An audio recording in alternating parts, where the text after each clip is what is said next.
Hello student, कैसे हैं आप लोग।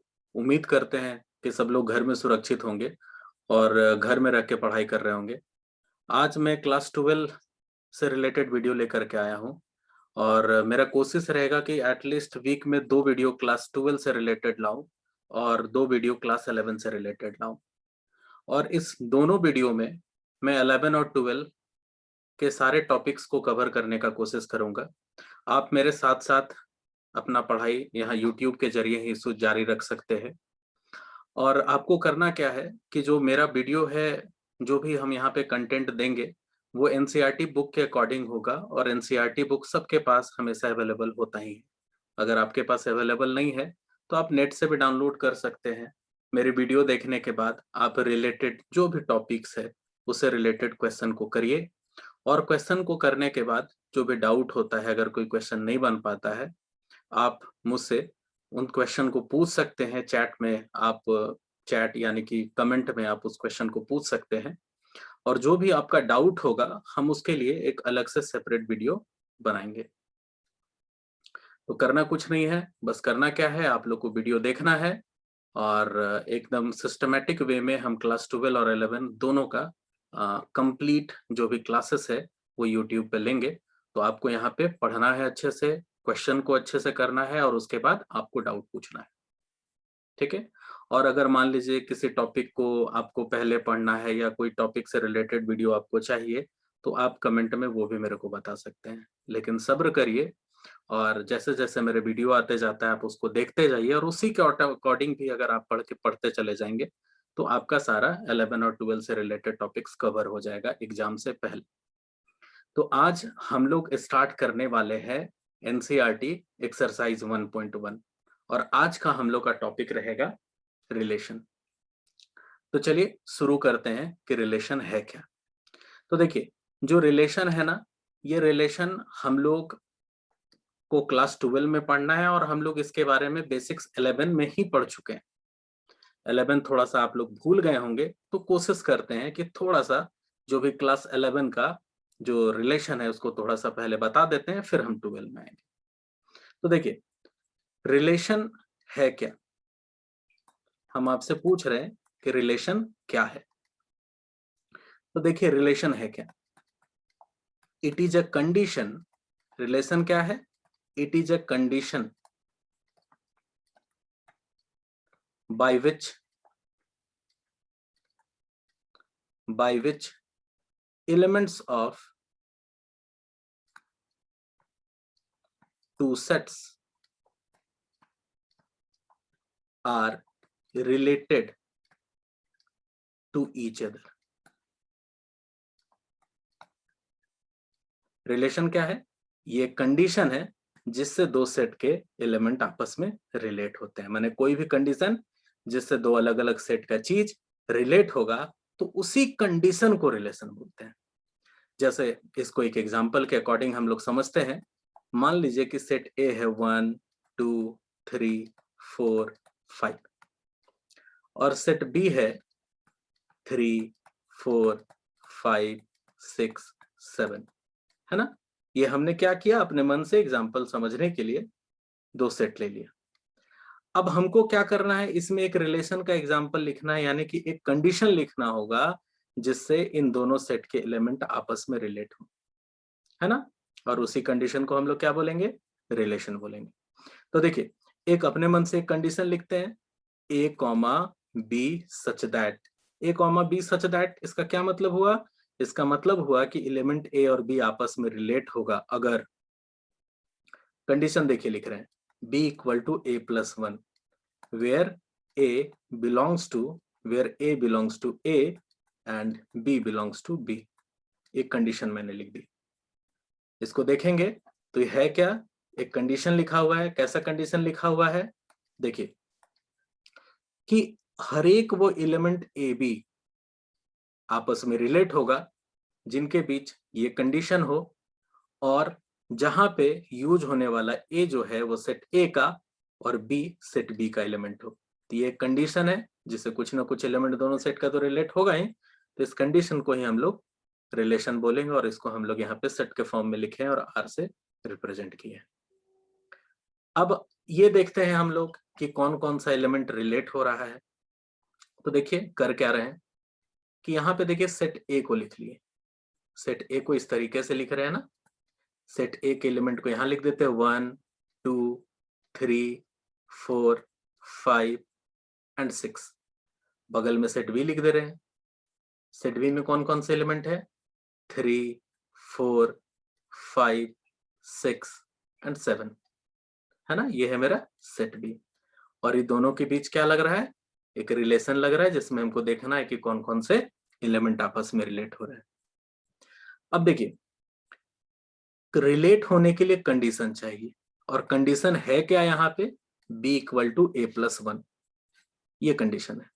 तो देखते हैं इस कंडीशन से कौन कौन सा एलिमेंट आपस में रिलेट हो रहा है। तो अगर ये हम चेक करने के लिए यहाँ पे पुट करते हैं, लेफ्ट साइड में एलिमेंट कौन है, सबसे पहला एलिमेंट है ए का वैल्यू क्या है, सबसे पहले एलिमेंट है ए इक्वल टू 1। तो अगर हम यहाँ पे ए इक्वल टू 1 पुट करेंगे, तो ए इक्वल टू 1 पुट करने से बी क्या आ जा रहा है, 1 प्लस 1 2, यानी कि ये 1 किससे रिलेट होगा, 2 से। तो लेफ्ट साइड का 1 राइट साइड के 2 से रिलेट होगा, तो राइट साइड में तो 2 है ही नहीं, तो ये रिलेट नहीं हो पाएगा। अब नेक्स्ट देखते हैं, ए इज इक्वल टू 2 किससे रिलेट होगा, तो ए इक्वल टू 2 पुट करेंगे तो बी कितना निकल जाएगा, बी 3 निकल जाएगा, है ना। यानी कि ये जो 2 है वो मेरा किससे रिलेट हो जाएगा, 3 से। अब उसी तरह चेक करते हैं नेक्स्ट ए का, नेक्स्ट सेट ए में जो अगला एलिमेंट है वो 3 है। ए के जगह पे 3 रखने से बी क्या आ जा रहा है, 4 आ जा रहा है, यानी कि ये जो 3 है वो किससे रिलेट होगा, 4 से। उसी तरह ए के जगह पे 4 रखेंगे तो बी 5 आ रहा है, 5 रखने से 6 आ रहा है, 6 रखने से 7 आ रहा है।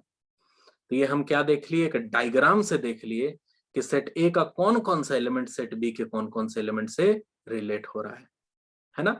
तो अगर हम लोग किसी इस तरह के डायग्राम से किसी रिलेशन को दिखाते हैं, तो उस रिलेशन मतलब इस डायग्राम को हम लोग क्या बोलते हैं, एरो डायग्राम, है ना। तो एरो डायग्राम समझ आ गया। एरो डायग्राम क्या है, इस तरह के डायग्राम से जो भी दो सेट के एलिमेंट रिलेट हो रहे हैं उसको दिखाना।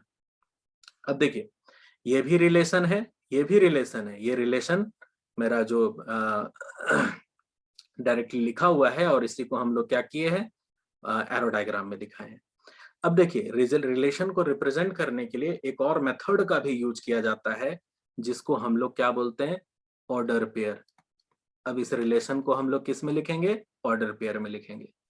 ऑर्डर पेयर क्या है, बस जो एलिमेंट जिससे रिलेट हो रहा है उसको ऑर्डर वाइज लिखना। जैसे कि आप देखेंगे कि लेफ्ट साइड का 2 राइट साइड के 3 से रिलेट हो रहा है, लेफ्ट साइड का 3 राइट साइड के 4 से, 4 राइट साइड के 5 से, 5 राइट साइड के 6 से, और 6 राइट साइड के 7 से रिलेट हो रहा है ना। तो हम लोग इस तरीके से अगर हम लोग रिलेशन को दिखा देते हैं तो हम लोग इसको क्या बोलते हैं, ऑर्डर पेयर। तो ये एक रिलेशन का एग्जाम्पल था। अब आप इसमें देख सकते हैं कि डोमेन, उसके बाद कोडोमेन और रेंज, ये भी आप लोग पढ़ चुके होंगे क्लास 11 में। फिर भी हम केवल इसके बारे में नहीं बता रहे, बस हम लोग वर्बली देखेंगे एक बार। इसका डेफिनेशन हम नहीं लिख रहे, डायरेक्ट क्या है डोमेन, कोडोमेन और रेंज ये बता के लिख दे रहे हैं। तो डोमेन होता क्या है, सेट ए का वो एलिमेंट जो रिलेशन में पार्टिसिपेट करता है उसको डोमेन बोलते हैं। तो रिलेशन में कौन पार्टिसिपेट कर रहा है, 2 कर रहा है, 3 कर रहा है, 4 कर रहा है, 5 कर रहा है और 6 कर रहा है। तो इसमें क्या हो गया, डोमेन 2, 3, 4, 5, 6 का सेट। अगर हम रेंज के बारे में बात करें तो रेंज क्या होता है, राइट साइड का एलिमेंट जो रिलेशन में पार्टिसिपेट कर रहा है उसको रेंज बोलेंगे। यानी कि रेंज यहाँ हो गया 3, 4, 5, 6 और 7। उसके बाद है कोडोमेन। तो कोडोमेन को रिलेशन से कोई मतलब नहीं होता है। राइट साइड का जो सारा एलिमेंट होता है, यानी कि सेट बी का सारा एलिमेंट को हम लोग क्या बोलते हैं, कोडोमेन बोलते हैं। यानी कि ये हो जाएगा 3, 4, 5, 6, 7। कभी कभी कोडोमेन और रेंज बराबर होता है, लेकिन ऐसा जरूरी नहीं है। रेंज में वो एलिमेंट्स आते हैं जो रिलेशन में पार्टिसिपेट करते हैं, लेकिन कोडोमेन में राइट साइड का हर एक एलिमेंट आ जाता है। तो एक हम लोग एग्जाम्पल देख लिए। अब देखिए, रिलेशन के लिए दो सेट होना जरूरी नहीं है। कभी कभी रिलेशन सेल्फ सेट के भी बीच में होता है। जैसे अगर हम सेट ले ले क्लास 12 का और रिलेशन डाल दे फ्रेंडशिप का, कंडीशन डाल दे फ्रेंडशिप का, तो ऐसा पॉसिबल है कि क्लास 12 के बच्चे का दोस्त क्लास 12 में ही हो, है ना? यानी कि अगर कोई एक सेट है 1 2 3 4 5 6, मान लिया कोई एक सेट है ना? अब इस सेट के एलिमेंट्स का इसी सेट के एलिमेंट्स के साथ भी रिलेशन पॉसिबल है। तो हम अब रिलेशन बिटवीन सेल्फ सेट के बीच का एग्जांपल एक देते हैं। उसी टाइप का एग्जांपल दे रहे हैं, a comma B such that b is equal to a plus 1। Same relation है, लेकिन जब रिलेशन बिटवीन सेल्फ सेट है तो यहाँ पे लिखा हुआ होगा where a comma B both belong to set a।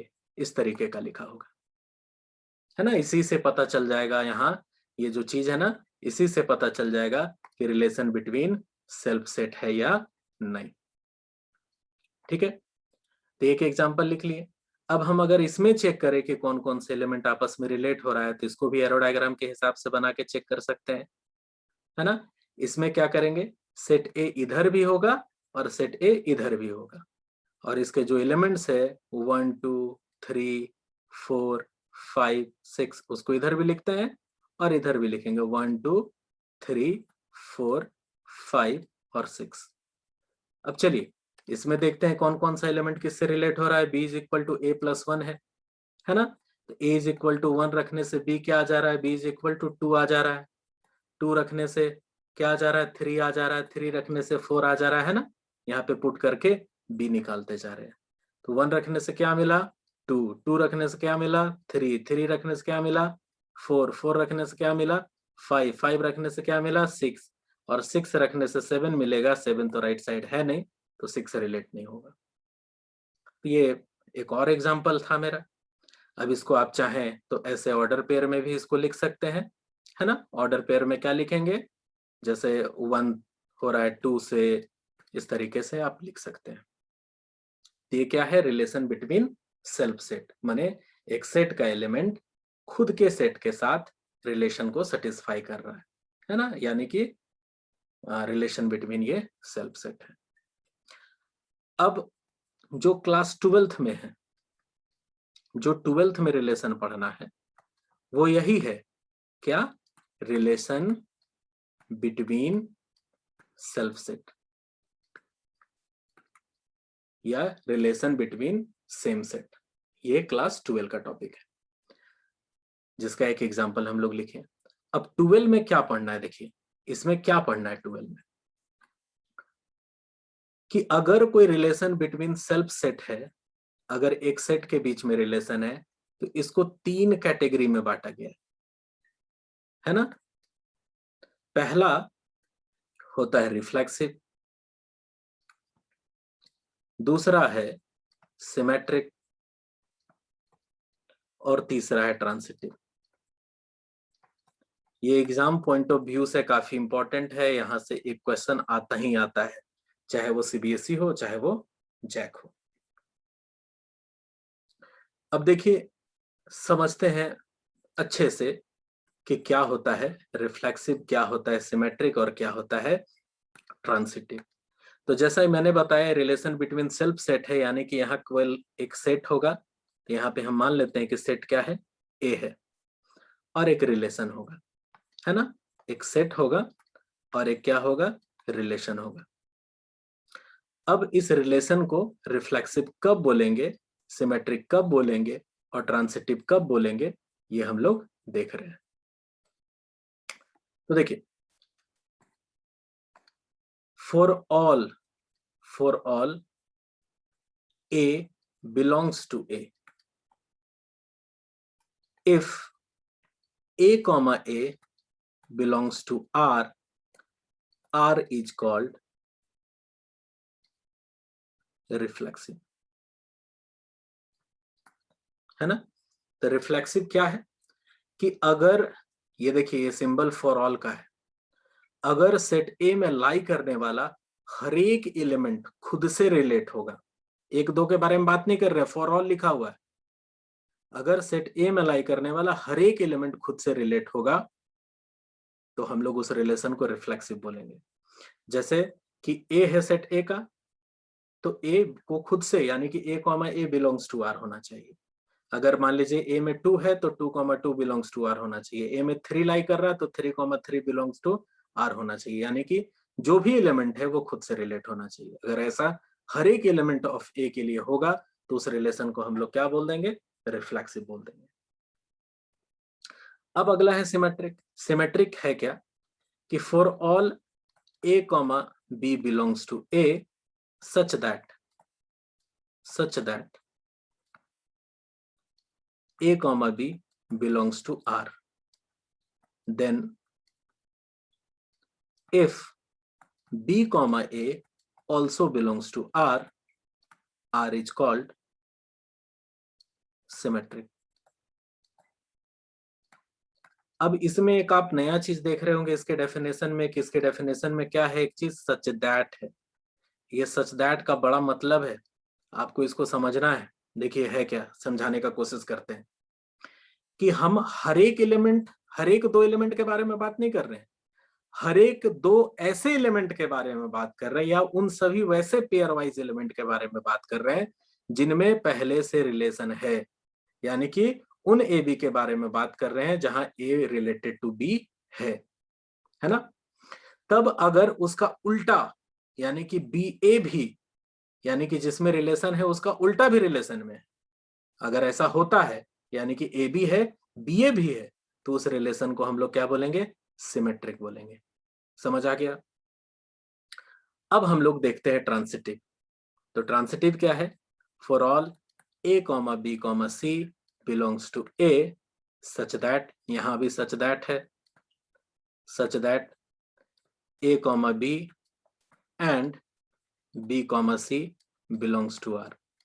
यानी कि ट्रांसिटिव में उन तीन एलिमेंट्स के बारे में बात करते हैं जिनमें फर्स्ट सेकेंड और सेकेंड थर्ड से रिलेट हो रहा है। और तब यानी कि then if A comma C belongs to R, माने फर्स्ट सेकेंड और सेकेंड थर्ड से रिलेटेड है, ये रिलेशन में है, तब अगर फर्स्ट भी थर्ड से रिलेट हो जाए तो उस रिलेशन को हम लोग ट्रांसिटिव बोलेंगे, है ना।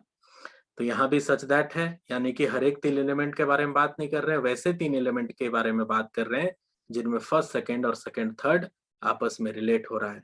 और ऐसा हो रहा है तो हम देखेंगे कि फर्स्ट और थर्ड यानी कि ए और सी भी आपस में रिलेट हो रहा है कि नहीं। अगर रिलेट हो रहा होगा तो हम लोग उसको ट्रांसिटिव बोल देंगे। तो तीन चीज क्लियर हो गया, रिफ्लेक्सिव, सिमेट्रिक, और हम लोग बेहतर ढंग से आगे एग्जाम्पल के हिसाब से समझेंगे। तो अब देखिए एक चीज है आगे हमको देखना है, इक्विवेलेंस, इक्विवेलेंस रिलेशन। तो देखिए इक्विवेलेंस रिलेशन क्या होता है, या किसी रिलेशन को हम लोग इक्विवेलेंस कब बोलते हैं? तो अगर कोई रिलेशन रिफ्लेक्सिव भी हो, सिमेट्रिक भी हो और ट्रांसिटिव भी हो तो उस रिलेशन को हम लोग क्या बोलेंगे? उस रिलेशन को हम लोग इक्विवेलेंस रिलेशन बोलेंगे। तो कभी भी चेक करने के लिए आया कि चेक कीजिए ये रिलेशन मेरा इक्विवेलेंस है कि नहीं, तो हम लोग उसमें क्या करेंगे? उसको चेक करेंगे कि ये रिफ्लेक्सिव है कि नहीं, सिमेट्रिक है कि नहीं, ट्रांसिटिव है कि नहीं। अगर तीनों हो गया तो हम लोग उसको इक्विवेलेंस रिलेशन बोल देंगे, है ना। तो अब हम लोग क्या करते हैं, इससे रिलेटेड कुछ क्वेश्चंस करते हैं जो एग्जाम में आता है और जिन क्वेश्चन से ये तीनों चीज अच्छे से क्लियर हो जाएगा। तो सबसे पहला जो क्वेश्चन होगा मेरा वो एनसीईआरटी का एग्जाम्पल 3 होगा, है ना। पहले ही हम क्लियर कर चुके हैं कि कौन सा एक्सरसाइज हम आप लोग के सामने बना रहे हैं, वो वीडियो के स्टार्टिंग में ही बता दिए थे कि आज हम लोग एक्सरसाइज 1.1 कर रहे हैं। तो उसी एक्सरसाइज 1.1 से पहले जो क्वेश्चन है एनसीईआरटी का वो हम आपके सामने रखते हैं। तो क्वेश्चन है क्या, ये है एग्जाम्पल नंबर 3, किसका? एनसीईआरटी का। तो कोई कंफ्यूजन नहीं होना चाहिए। क्वेश्चन है late L be the set of all lines in a plane, है ना। और लिखा हुआ है and R be the relation, R be the relation in L defined as R equal to L1 comma L2 such that L1 is perpendicular to L2। Sorry यहाँ small लिखा, यहाँ capital लिखा गया, थोड़ा सा इरेज कर लेते हैं।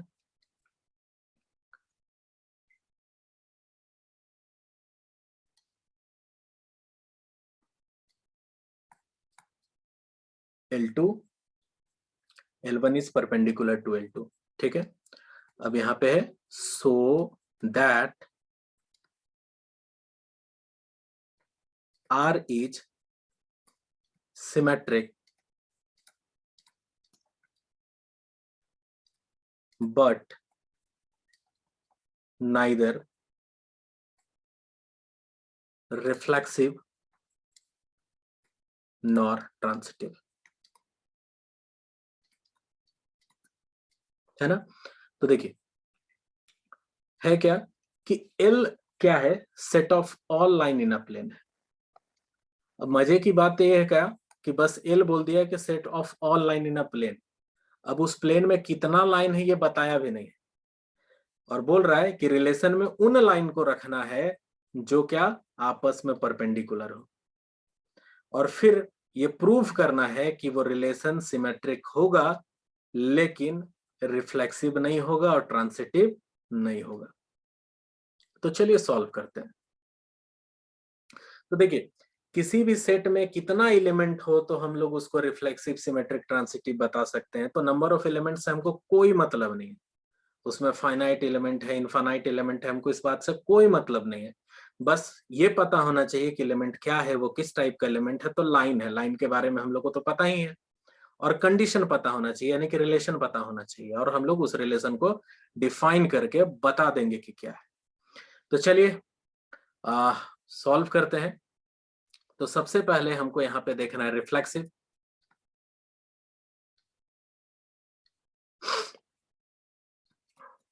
है ना, रिफ्लेक्सिव। तो देखिए रिफ्लेक्सिव है क्या, रिफ्लेक्सिव में हर एक एलिमेंट को चेक करना है कि वो खुद से रिलेट होगा कि नहीं।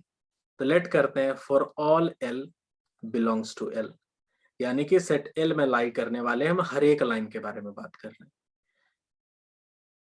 तो लाइन है क्या, तो कोई भी लाइन को खुद से अगर आप कंपेयर करोगे, रिफ्लेक्सिव के लिए क्या करना है, देखना है कि वो खुद से रिलेट हो रहा है कि नहीं। तो अगर खुद से कोई लाइन को कंपेयर करोगे तो कोई भी लाइन खुद से पैरेलल होता है, परपेंडिकुलर नहीं होता है ना। तो लिखेंगे एनी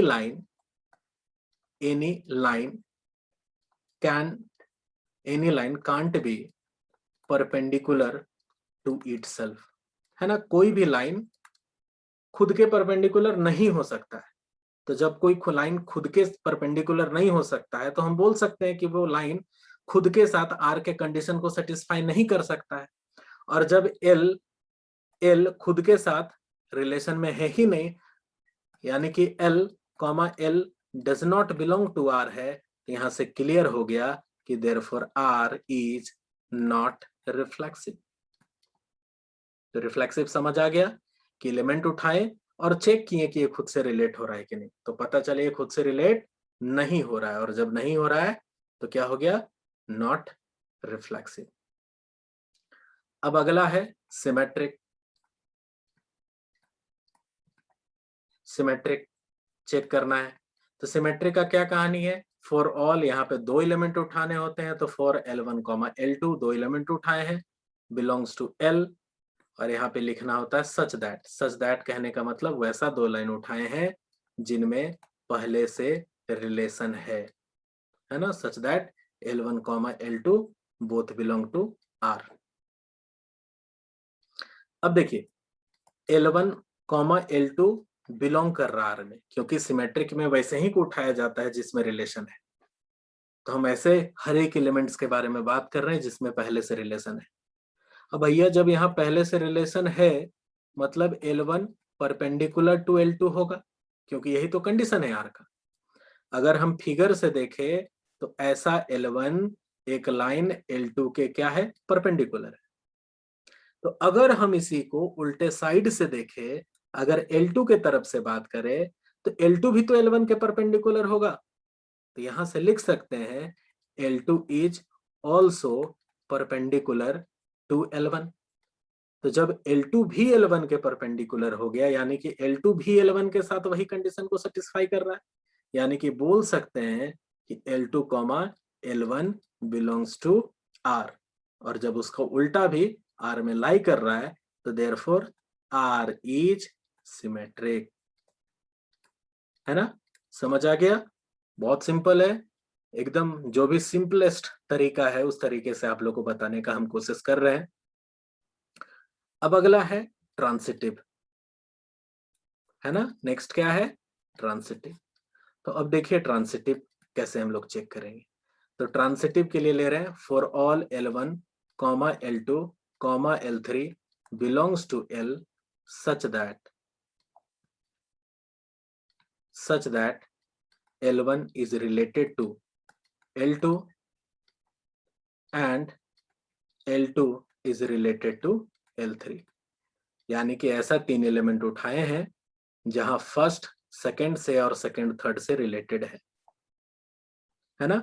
और अगर हम इन दोनों के हेल्प से दिखा पाए कि फर्स्ट भी थर्ड से रिलेटेड है तो मेरा ट्रांसिटिव हो गया। तो चलिए शुरू करते हैं। है क्या, L1 L2 belongs to R, यानी कि L1 क्या है, परपेंडिकुलर टू L2 होगा, क्योंकि यही कंडीशन है R का कि वो दो एलिमेंट हो रहा है, दो एलिमेंट आपस में रिलेट हो रहा है, यानी कि रिलेशन में लाई कर रहा है तो वो आपस में परपेंडिकुलर होगा। साथ ही साथ क्या है, L2 L3 belongs to R, यानी कि L2 is perpendicular to L3। ये दो बातें यहां से हमको पता चल रहा है। इसको ले लिए 1 और इसको ले लिए 2, है ना। अगर हम फिगर ड्रॉ करें तो ये रहा L1 जो किसके परपेंडिकुलर है, L2 के। और आगे बोल रहा है कि ये जो L2 है मेरा, ये जो L2 है वो एक तीसरा लाइन के परपेंडिकुलर है जिसका नाम L3 है। L1 L2 के परपेंडिकुलर और L2 L3 के परपेंडिकुलर। फिगर से अच्छे से क्लियर है ना। अब देखिए, अब अगर हम यहीं से इन दोनों इक्वेशंस को कंपेयर करें, किसको कंपेयर करें, इक्वेशन 1 और इक्वेशन 2 को, तो लिख सकते हैं, यानी कि लिखेंगे क्या, फ्रॉम 1 एंड 2, 1 2 को कंपेयर करके लिख रहे हैं। और आप यहाँ पे देख सकते हो, क्या देख सकते हो कि जो L1 L2 L3 है, अगर हम यहाँ पे फिगर से तीनों को रिलेट कर चुके हैं और हम देखें L1 और L3 को, तो L1 और L3 क्या है, ये देखिए आपस में पैरेलल हो गया। तो बोल क्या सकते हैं कि फ्रॉम 1 एंड 2, फ्रॉम 1 एंड 2 जो L1 है वो पैरेलल टू L3 हो गया, नॉट परपेंडिकुलर। यानी कि L1 L3 does not belongs to R and therefore R is not transitive. तो हम लोग देखिए क्वेश्चन लिए, रिफ्लेक्सिव, सिमेट्रिक, ट्रांसिटिव तीनों चेक कर लिए। ये रिलेशन रिफ्लेक्सिव नहीं हुआ, ट्रांसिटिव नहीं हुआ, लेकिन सिमेट्रिक, सिमेट्रिक देखिए सिमेट्रिक हो गया।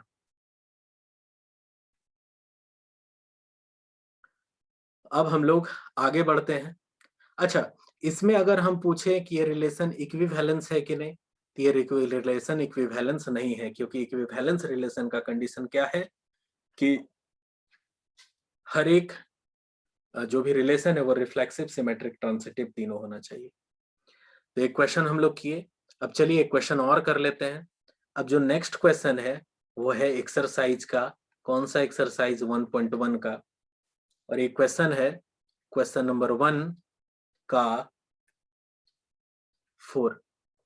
क्वेश्चन क्या है कि R relation R in the set Z of all integers defined as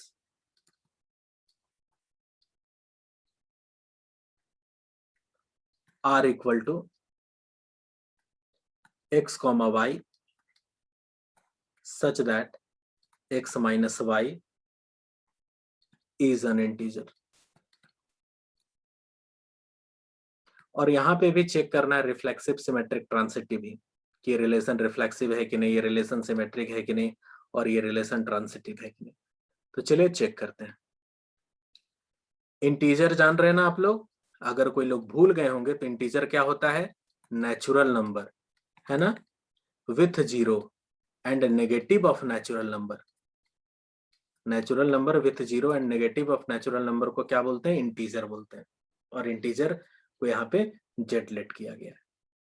तो खैर एक बार नंबर सिस्टम के भी बारे में आप लोग को अच्छे से बता देंगे। अभी फिलहाल देखते हैं रिफ्लेक्सिव क्या है।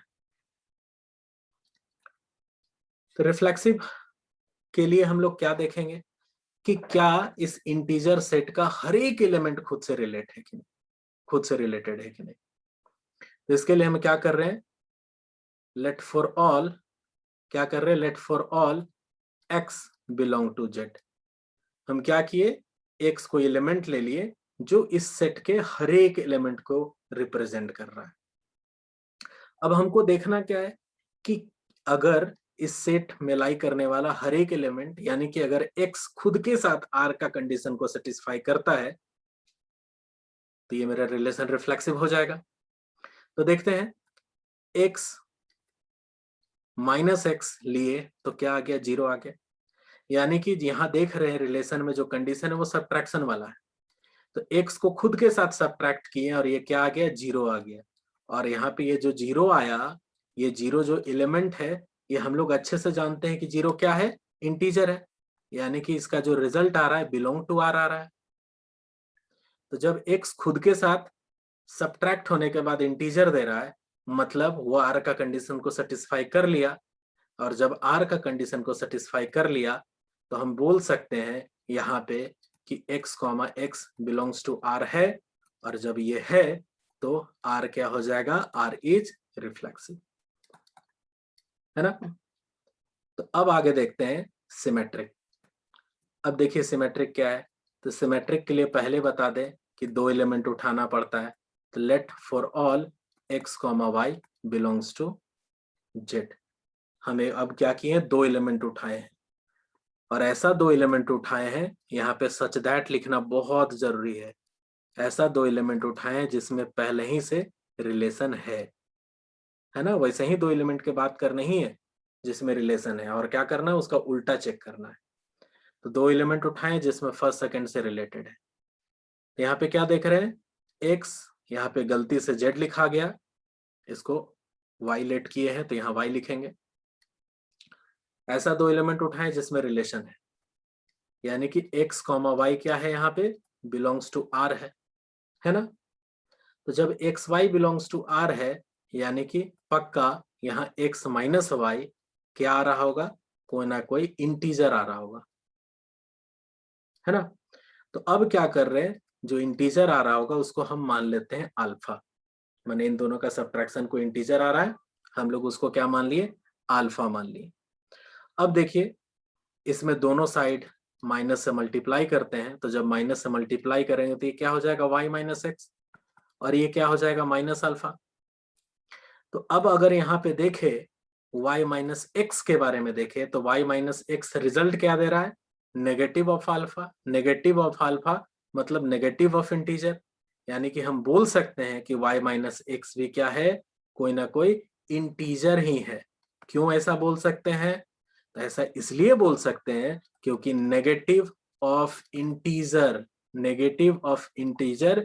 इज ऑल्सो अ इंटीजर, है ना।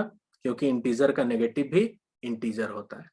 तो आप देख सकते हैं उल्टा भी आर का कंडीशन को सेटिस्फाई कर रहा है, यानी कि उल्टा भी रिलेशन में लाई करेगा, यानी कि y कॉमा एक्स भी बिलोंग करेगा कहाँ, आर में। और देयरफॉर आर इज क्या हो जाएगा, सिमेट्रिक। अब अगला है ट्रांसिटिव। अब देखिए हम लोग इसको क्या प्रूफ करने जा रहे हैं, ट्रांसिटिव प्रूफ करने जा रहे हैं। अब ट्रांसिटिव के लिए क्या करेंगे, ट्रांसिटिव के लिए हम लोग को क्या करना होगा, 3 एलिमेंट लेना होगा। तो देखिए क्या कर रहे हैं हम लोग, अब चेक करने जा रहे हैं ट्रांसिटिव। तो इसके लिए क्या ले रहे हैं, for all X comma, let लिख लेते हैं, let for all X comma Y comma Z belongs to capital Z. ये कैपिटल जेड और ये स्मॉल जेड है, स्मॉल जेड एलिमेंट को रिप्रेजेंट कर रहा है। अब यहां पे भी लिखना होगा such that x comma Y belongs to R and y comma Z belongs to R. ऐसा दो एलिमेंट उठाएं जिसमें फर्स्ट सेकंड रिलेट हो रहा है और सेकंड थर्ड रिलेट हो रहा है। अब इसको सॉल्व करके देखना है कि हम मेरा फर्स्ट और थर्ड यानी कि x जेड से हो रहा है कि नहीं। x comma Y belongs to R है, यानी कि x माइनस वाई क्या होगा, x माइनस वाई इंटीजर होगा, इंटीजर होगा x माइनस वाई, तभी ये दोनों रिलेट हो रहा है, मतलब वो अंडरस्टूड है कि इंटीजर होगा। तो यहाँ पे क्या कर लेते हैं, इसको कुछ मान लेते हैं। तो इसको अब क्या मान ले रहे हैं, बीटा मान ले रहे हैं, है ना। और इसको लेट कर लेते हैं इक्वेशन 1। अब आगे देखे तो y comma Z belongs to R है, मतलब पक्का y माइनस जेड भी क्या आ रहा होगा, इंटीजर आ रहा होगा। तो अब y माइनस जेड को भी कुछ मान लेते हैं, तो इस बार क्या मान लेते हैं, गामा, और लेट कर लेते हैं इसको इक्वेशन 2। अब देखिएगा करना क्या है, इन दोनों के हेल्प से अगर हम दिखा पाए कि फर्स्ट भी थर्ड से रिलेट हो रहा है, तो ये रिलेशन क्या हो गया, ट्रांसिटिव हो गया। और नहीं दिखा पाए तो नॉट ट्रांसिटिव। तो चलिए देखते हैं। तो जब भी प्लस माइनस का केस होगा, इक्वेशन 1 और इक्वेशन 2 में या तो प्लस या तो माइनस का केस है, तो आप आराम से ट्रांसिटिव के लिए क्या करो, 1 और 2 को ऐड कर दो, आपका बात बन जाएगा। तो देखिए हम यहाँ पे 1 और 2 को ऐड करते हैं, यानी कि x minus Y plus Y minus Z is equal to क्या हो जाएगा, बीटा प्लस गामा। इसको सॉल्व करें तो वाई वाई कैंसिल हो जाएगा और बचेगा x माइनस जेड। तो x माइनस जेड क्या आ रहा है, beta plus gamma. Beta plus gamma क्या हो जाएगा, ये इंटीजर होगा। बताइए क्यों इंटीजर होगा, क्योंकि sum of two integer is also integer. दो इंटीजर का सम भी क्या होता है, इंटीजर होता है ना। तो जब x माइनस जेड भी इंटीजर आने लगा, यानी कि x और z भी रिलेशन में लाई करने लगेगा। और जब x z के साथ रिलेशन में लाई कर रहा है, तो हम लोग आराम से r को क्या बोल सकते हैं, ट्रांसिटिव, है ना। तो ये मेरा सेकेंड वाला जो रिलेशन है, ये रिफ्लेक्सिव भी है, सिमेट्रिक भी है, ट्रांसिटिव भी है ना। ये रिलेशन क्या है, रिफ्लेक्सिव भी है, सिमेट्रिक भी है और ट्रांसिटिव है। इस चलते हम लोग इसको इक्विवेलेंस रिलेशन भी बोल सकते हैं, है ना। तो पहला जो एग्जांपल लिए थे वो इक्विवेलेंस नहीं था, और दूसरा जो एग्जांपल लिए वो कैसा रिलेशन है, इक्विवेलेंस रिलेशन है। तो उम्मीद करते हैं आज के वीडियो में बस इतना ही रखते हैं, और उम्मीद करते हैं कि आज का वीडियो आप लोग को समझ आया होगा। और अगर आप लोग को ये चीज आज जो आपको क्लास में बताई ये समझ आ गया, तो आप अच्छे से इसको एक बार देख के समझ के और इससे रिलेटेड जो भी क्वेश्चन है उसको बनाइए, पूरी ईमानदारी के साथ बनाइए। और मेरे को चैट में, मैंने सॉरी चैट मेरे से निकल जा रहा है, कमेंट में आप उन क्वेश्चन को पूछिए, और हमको खुशी होगा आप लोग पूछेंगे और हम बना के आपको बताएंगे, है ना। तो आप लोग इस टॉपिक को अच्छे से पढ़िए, इससे रिलेटेड क्वेश्चन करिए, जो भी दिक्कत होता है वो मेरे से पूछिए। और अगर आपको लगता है कि आपको ये चीज समझ आ गया, तो इस टॉपिक को अपने क्लासमेट्स, अपने ग्रुप्स के साथ शेयर कीजिए, ताकि और भी लोग इस चीजों को समझ पाए। तो आज बस इतना ही रखते हैं। Thank you.